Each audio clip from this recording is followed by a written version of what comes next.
Madame, Monsieur, bonjour. À la une de ce mercredi 3 juin. Le président de la République, Abdelmadjid Tebboune, a reçu hier soir une communication téléphonique de son homologue français, Emmanuel Macron. Les détails de cet entretien téléphonique dans ce journal.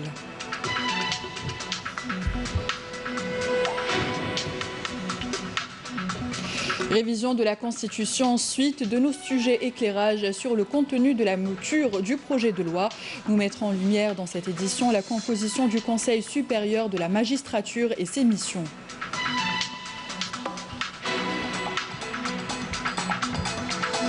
Dernier bilan de coronavirus en Algérie, 113 nouveaux cas confirmés au Covid-19, 173 guérisons et 6 décès ont été enregistrés.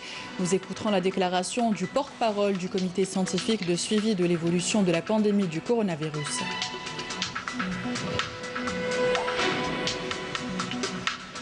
Et enfin, une petite escapade du côté de Djidjel pour découvrir la richesse naturelle du parc national de Taza qui recèle une riche et variée biodiversité floristique. Voilà donc pour les titres. Bienvenue à tous. Le président de la République, Abdelmadjid Tebboune, a reçu hier soir une communication téléphonique de son homologue français, Emmanuel Macron, indique la présidence de la République dans un communiqué. Lors de cet entretien téléphonique, les deux présidents ont échangé sur les efforts consentis par chaque pays pour juguler la propagation de la pandémie Covid-19, précise le communiqué. Après avoir passé en revue les relations bilatérales, les deux parties ont convenu de leur donner une impulsion prometteuse sur des bases durables, à même de garantir l'intérêt commun réciproque et le respect total de la spécificité et de la souveraineté de chacun des deux pays, ajoute la même source. Évoquant la situation en Libye et dans les pays du Sahel au regard des souffrances de leur peuple du fait des guerres et des conflits, les deux présidents ont convenu d'une coordination pour y mettre un terme en œuvrant au rétablissement de la sécurité et de la stabilité dans la région, conclut le communiqué de la présidence de la République. L'autorité nationale indépendante des élections, ANI, organise pour son deuxième jour des journées d'études sur la mouture du projet de révision de la Constitution au Palais des Nations en présence d'académiciens et d'experts. Ces derniers se penchent sur le contenu et les propositions à même d'enrichir le document, notamment en ce qui concerne la création de l'autorité. Justement, nous poursuivons nos sujets éclairage sur le contenu de la mouture du projet de loi de révision de la Constitution. On s'intéresse aujourd'hui à la composition du Conseil supérieur de la magistrature et ses missions. Amel Missaïd.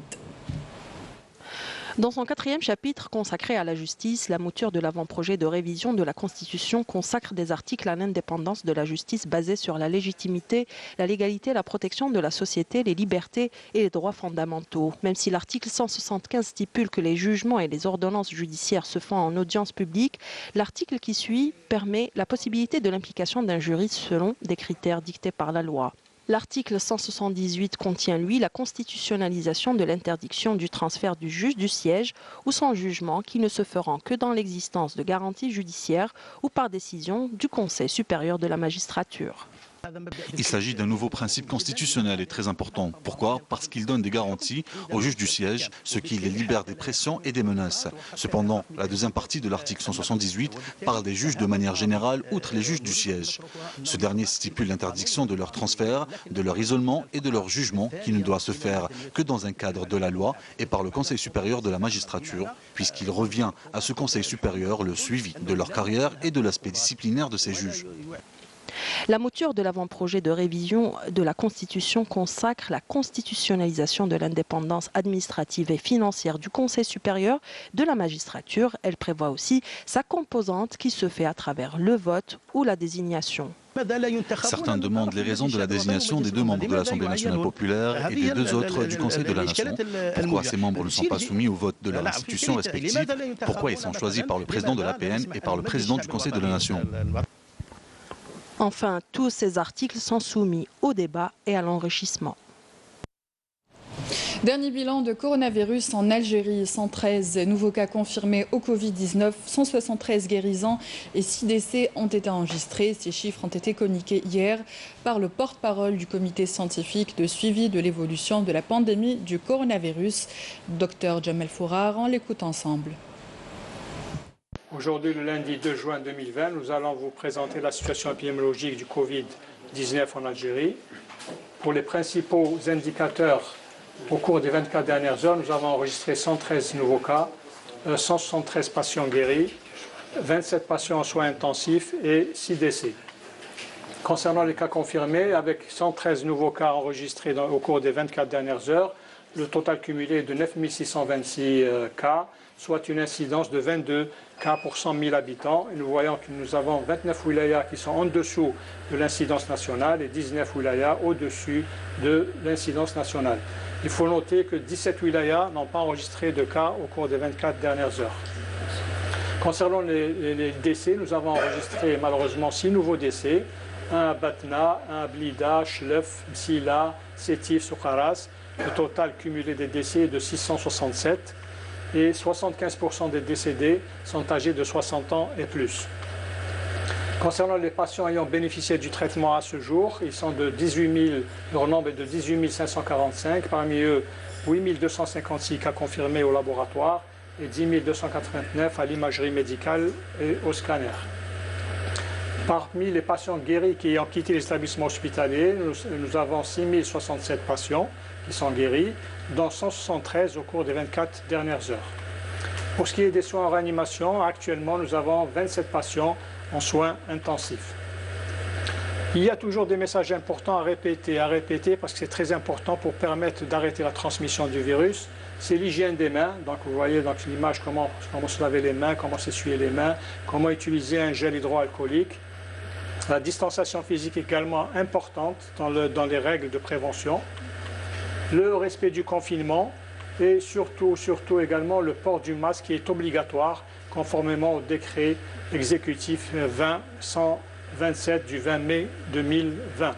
Merci de votre attention. Effectivement, depuis 11 jours maintenant, le port du masque est une obligation légale sur la voie et les lieux publics, sur les lieux de travail ainsi que dans tous les espaces ouverts ou fermés recevant le public. Le respect de cette mesure expose les contravenants à une amende, même ceux qui sont dans leur véhicule. Reportage Saïd Flak. Porter le masque de protection sur la voie et les lieux publics est désormais obligatoire pour toutes les personnes et en toutes circonstances. Une décision prise par le gouvernement dans le cadre de la lutte contre la propagation du coronavirus. Dans le cadre de la lutte contre la propagation du coronavirus Covid-19, il est porté à la connaissance de l'ensemble des citoyens qu'il leur est fait obligation de porter le masque de protection. Et ce, conformément au texte réglementaire et afférent. Il est de souligner également que tout contrevenant à ces dispositions, notamment le non-port du masque de protection, entraînera des poursuites pénales contre les contrevenants. Donc il y a un paiement de l'amende, là il y a le paiement d'une amende de 10 000 dinars. Et aussi il faut retenir que le citoyen dispose d'un délai de 10 jours pour s'acquitter de l'amende. À défaut de quoi, il sera poursuivi en justice. Dans l'ensemble, les Algériens ont plutôt bien adopté ces mesures de prévention imposées par l'État. Mais les avis divergent concernant le port du masque dans certaines situations, comme à l'intérieur des véhicules.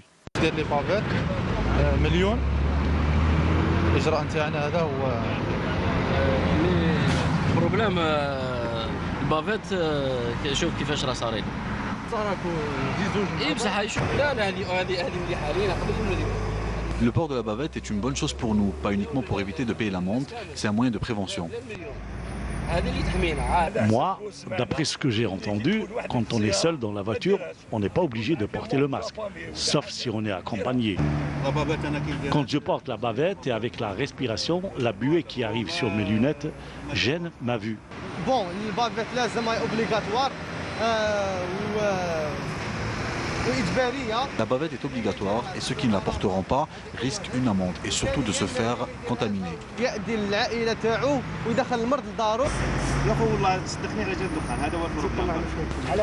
Je ne porte pas le masque en raison de la cigarette. Cela me gêne. Voilà, regardez. Les bavettes, Porter la bavette est un acte de civisme, comme cela se fait ailleurs dans le monde. On doit se familiariser avec, comme on l'a fait pour la ceinture de sécurité. Le non-respect du décret est considéré comme une infraction. La mise en péril de la vie et de l'intégrité physique d'autrui constitue un délit entraînant des peines d'emprisonnement et des amendes financières.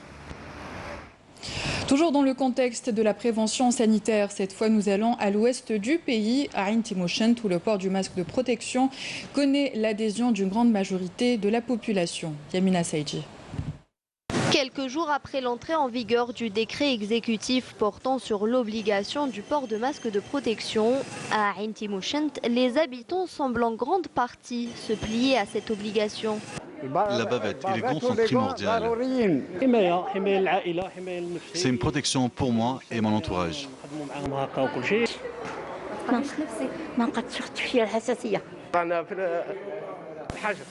Nous respectons le confinement, le port du masque et toutes les mesures de prévention. J'ai même mon gel hydroalcoolique sur moi. Port du masque et utilisation de gel hydroalcoolique, s'ajoute à cela le respect de la distanciation sociale qui font désormais partie des pratiques des citoyens, notamment dans les administrations et les places publiques.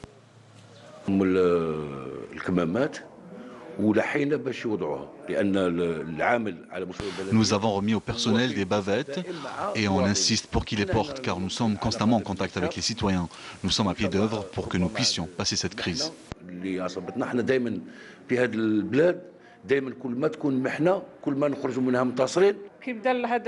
Dès que cette pandémie a commencé à se propager, nous avons mis les masques de protection. C'est normal, moi je l'ai toujours, ainsi que le gel dans le sac. Il faut qu'on soit conscient que notre santé est le bien le plus précieux. Aucun doute, seule la prévention peut être la solution pour sortir le plus rapidement de cette crise sanitaire. Au niveau des centres commerciaux où la foule ne désemplit pas, l'application des mesures barrières est stricte. Exemple à Bebzouar, à l'est d'Alger. Reportage Younes Lakhel, dit commentaire Abdelmajid Benkassi. Près de 3 mois après le début de l'application des mesures barrières et de confinement décidées depuis la propagation de la pandémie du coronavirus, la vigilance reste toujours de mise et de rigueur.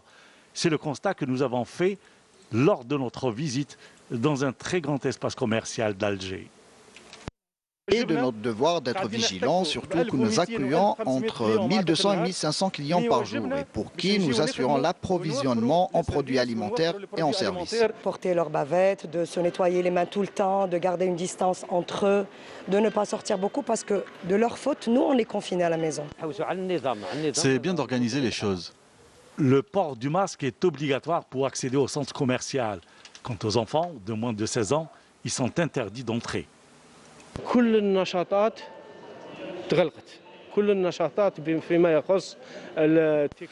rayons de prêt-à-porter et de restauration sont fermés au public. بالنسبة للتجمعات تاع الزبائن دونك كاين تناسق ما بين لي زاجون دو سيكوريتي والبيرو تاع لا فيديو سيرفايونس دونك هي تشوف ما بين لي ريون وتسينيالي اي regroupement سواء un regroupement تاع personnel ou la regroupement تاع الكليون. Les services du commerce de la circonscription de Dal Beida veillent sur le contrôle et le respect des mesures barrières. Nous sommes là pour veiller sur la sécurité des citoyens. Les agents de sécurité du centre commercial sont tenus de faire respecter les mesures de prévention.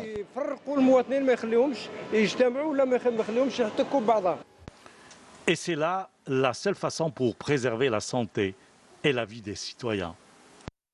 Le masque, ce nouvel accessoire biodégradable entré dans notre quotidien, se voit jeter hélas par terre, sans précaution et partout dans nos rues.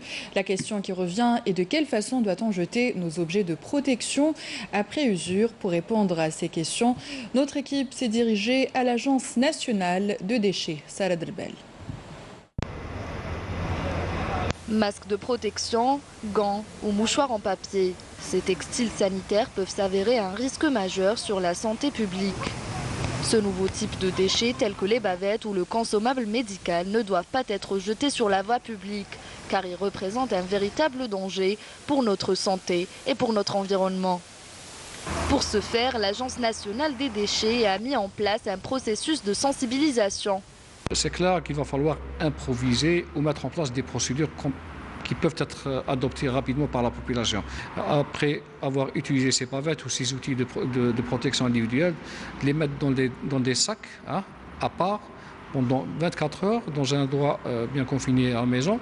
Et passé ces 24 heures, on peut aisément les mettre dans les déchets ménagers. Je travaille à l'hôpital, donc automatiquement, je vais la jeter dans la poubelle.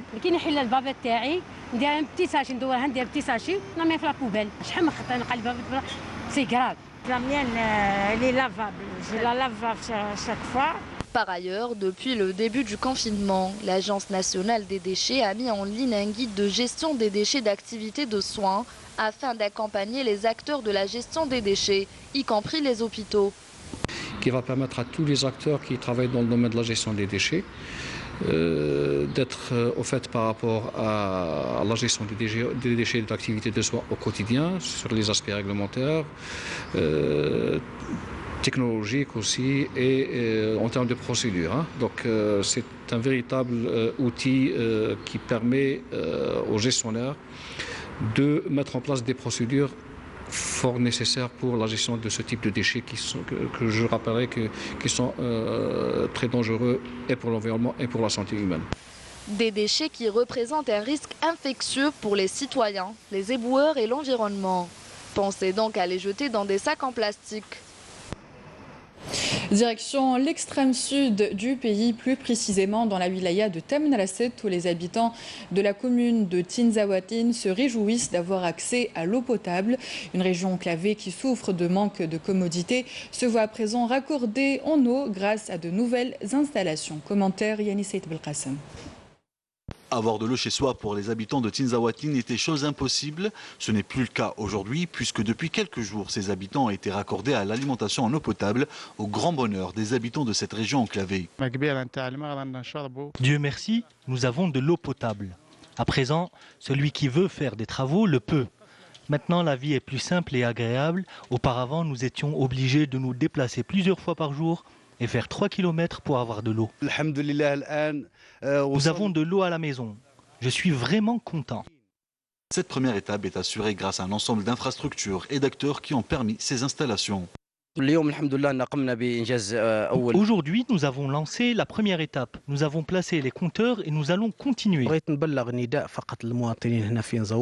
Je veux lancer un appel aux habitants de Tinzaouatine de se prémunir des cache-compteurs. Ils sont plus de 7000 habitants de la région à bénéficier d'eau potable chaque jour et sans coupure grâce à ce réservoir. Malgré l'éloignement et les conditions climatiques extrêmes dans lesquelles sont entrepris les travaux de raccordement en eau, la suite des étapes des travaux devrait évoluer prochainement grâce aux efforts des autorités locales. On reste dans le sud du pays où plus de 147 projets de développement local ont été achevés ou sont en cours de réalisation dans les zones d'ombre de la wilaya d'El Oued. Des projets chaleureusement accueillis par les habitants. Commentaire Walid Yousfi. Le raccordement au réseau de gaz et d'eau dans les zones d'ombre de la wilaya de Oued-Souf, un projet parmi tant d'autres qui s'inscrit dans le cadre du développement local de cette région. Une initiative longtemps attendue par les habitants du village d'Orbaba dans la commune d'El Agla. 101 zones d'ombre ont été recensées dans la wilaya de Oued-Souf. Plus de 147 projets sont en cours de réalisation, achevés ou en voie de lancement. Le président de la République a donné jusqu'à la fin de l'année pour finir ces projets. Des réalisations accueillies à bras ouverts par les habitants de cette région qui aspirent à plus. Nous remercions l'État pour ses actions. Tout ce qui nous manque à présent, c'est des écoles pour nos enfants. Il y a une polyclinique et une école, mais les deux sont fermées. On aimerait qu'elles soient ouvertes dans les plus brefs délais. Je remercie le président de la République pour cette initiative et le soutien qu'il apporte aux zones d'ombre. C'est les personnes qui vivent dans ces zones qui souffrent le plus. Autant de projets de développement qui ont pour but d'améliorer la vie quotidienne des habitants de ces zones d'ombre. Et puis cette triste nouvelle, la Moudjahida Aqila Abdelmoumen Nouarid est décédée avant-hier à l'âge de 84 ans, laissant derrière elle une vie riche de sacrifices, a-t-on appris hier auprès du ministère des Moudjahidines et des ayants droit. Née le 22 août 1936 à Constantine, la défunte a grandi dans une famille conservatrice attachée aux valeurs de l'islam et imprégnée de patriotisme. Dès le déclenchement de la glorieuse guerre de libération nationale en 1954, la Moudjahida s'est vite lancée dans l'activité secrète d'acheminement de documents et d'armes. En cette douloureuse épreuve, le ministre des Moudjahidines et des ayants droit a présenté à la famille de la défunte et à ses compagnons d'armes ses sincères condoléances, priant le Tout-Puissant de l'accueillir en son vaste paradis aux côtés de ceux qui l'a comblé de ses bienfaits, entouré de sa miséricorde, et de prêter à ses proches patience et réconfort. Inna lillahi wa inna ilayhi raji'un.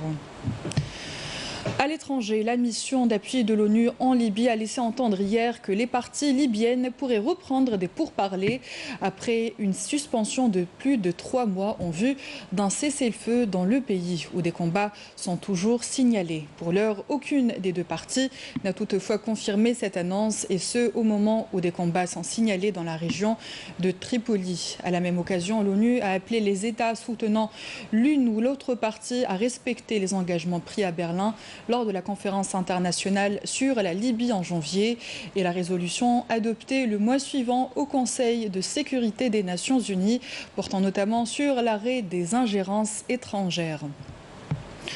Toujours à l'étranger, cette fois-ci en France, ils étaient des milliers à braver l'interdit hier à Paris pour répondre à l'appel du comité Justice et Vérité pour Adama Traoré.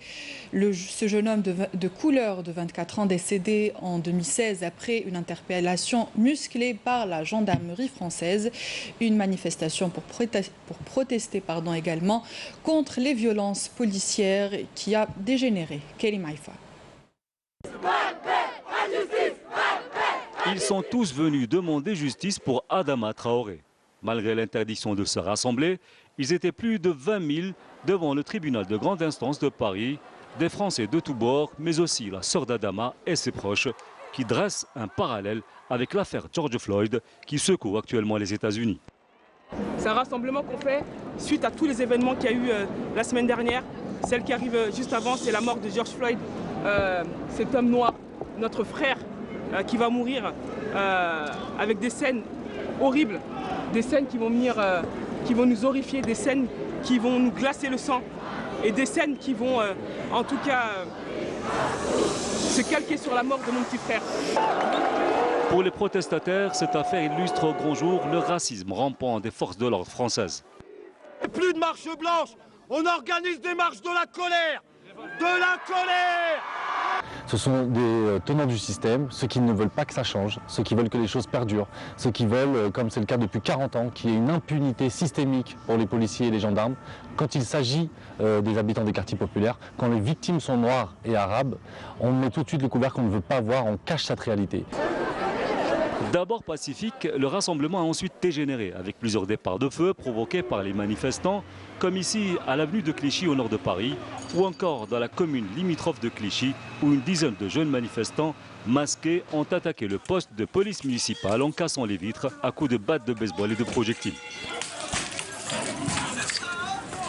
Par ailleurs, 7 personnes ont été interpellées et 10 policiers légèrement blessés lors de la dizaine d'autres rassemblements qui ont eu lieu à Lyon, Marseille ou encore Lille contre les violences policières, et où les manifestants fustigeaient la justice française qui, selon eux, a peur de la vérité dans l'affaire Adama Traoré, décédé dans une caserne de gendarmerie près de 2 heures après son arrestation. Malheureusement, la mort de George Floyd, le noir américain tué par un policier raciste de Minneapolis, vient imager la mort de mon petit frère, dira la sœur d'Adama sur un plateau de télévision qui a par ailleurs tenu le préfet de police de Paris pour seul responsable des incidents qui ont émaillé la fin de la manifestation parisienne. Du côté des États-Unis, les tensions ne retombent pas depuis la mort de George Floyd lors d'une interpellation à Minneapolis. Donald Trump a même menacé de déployer l'armée face aux manifestants. Nessima Imloul. La mort de George Floyd est devenue un nouveau symbole de la brutalité policière envers les Afro-Américains et a engendré des manifestations et émeutes à travers les États-Unis depuis plus d'une semaine. Ici, à Minneapolis, de nombreux habitants de la ville se rassemblent devant le portrait de George Floyd, près de l'endroit où il a été assassiné. Après une autre nuit de troubles, pillages et affrontements avec la police dans les villes américaines, les manifestations antiracistes continuent aux États-Unis sous le temps martial de Donald Trump, déterminé à restaurer l'ordre en recourant, si besoin, à l'armée, fait de nouvelles vagues. En dépit du couvre-feu nocturne imposé dans plusieurs villes américaines, des milliers d'Américains marchent dans les rues, demandant justice pour George Floyd. À Los Angeles, l'une des villes les plus touchées par les manifestations contre la brutalité policière, le maire Eric Garcetti s'agenouille en signe de solidarité alors qu'il rencontre des manifestants devant la Maison-Blanche. Scandant la démission du président, réveillant le douloureux souvenir des émeutes raciales de Watts de 1965 et celles de 1992 après l'acquittement de policiers blancs pour le passage à tabac de Rodney King. Des dizaines de milliers de protestataires ont marché contre la violence policière à Houston, la ville du Texas où a grandi George Floyd, tout en appelant à rester pacifique. Depuis le début des manifestations, en hommage à George Floyd, plusieurs policiers ont mis genoux à terre en solidarité avec des manifestants noirs jusque devant l'hôtel Trump à Washington. A rappeler que George Floyd est décédé asphyxié lors de son arrestation le 25 mai après avoir été plaqué au sol par un policier le genou sur son cou. Dans le reste de l'actualité internationale, nous ferons 4 escales.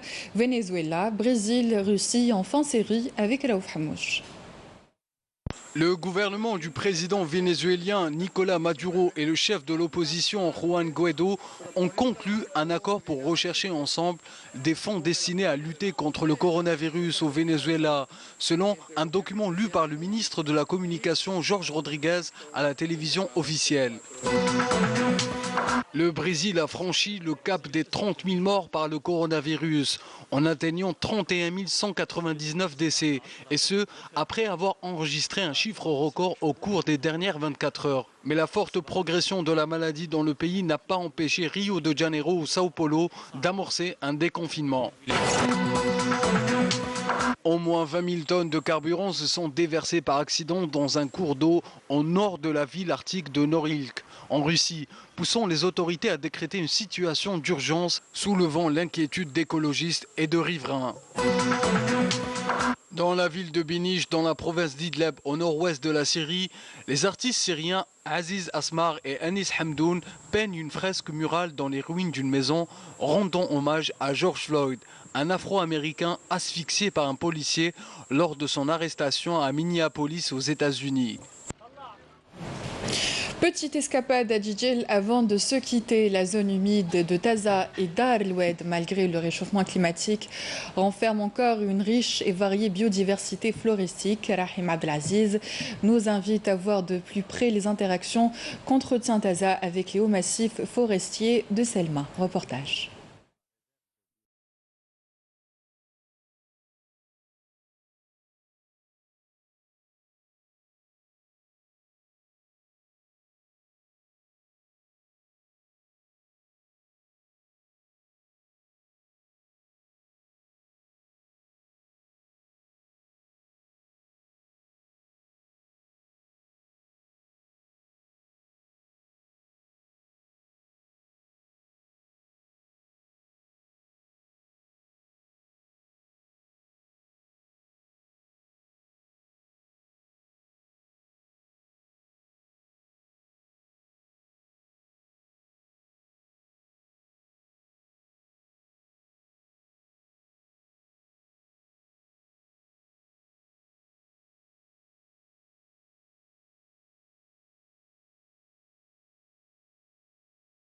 Une riche et variée flore, faune et avifaune.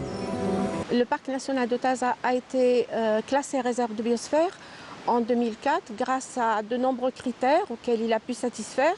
Parmi ces critères, nous avons bien entendu la diversité donc, en matière biologique, tout ce qui est faune et flore. Il y a une diversité donc, floristique et faunistique qui donne justement la diversité paysagère à ce territoire. Parmi les divers paysages que nous pouvons observer, nous avons la zone humide qui est à côté, qui est colonisée par une très riche ripisylve.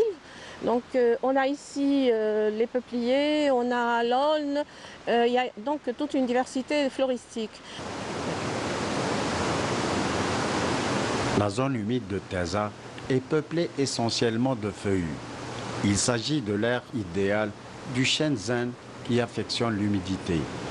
Le shenzhen est accompagné de l'aulne, du peuplier et du frêne.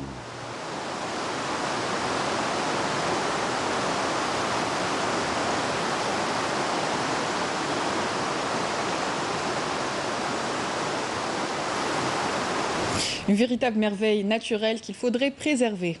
Fin de ce journal, merci à vous d'y avoir prêté attention. Merci également à la rédaction de l'information et aux équipes techniques qui m'ont accompagné durant toute la semaine. Vous pourrez suivre le reste de l'actualité sur les adresses qui s'affichent en bas de votre écran.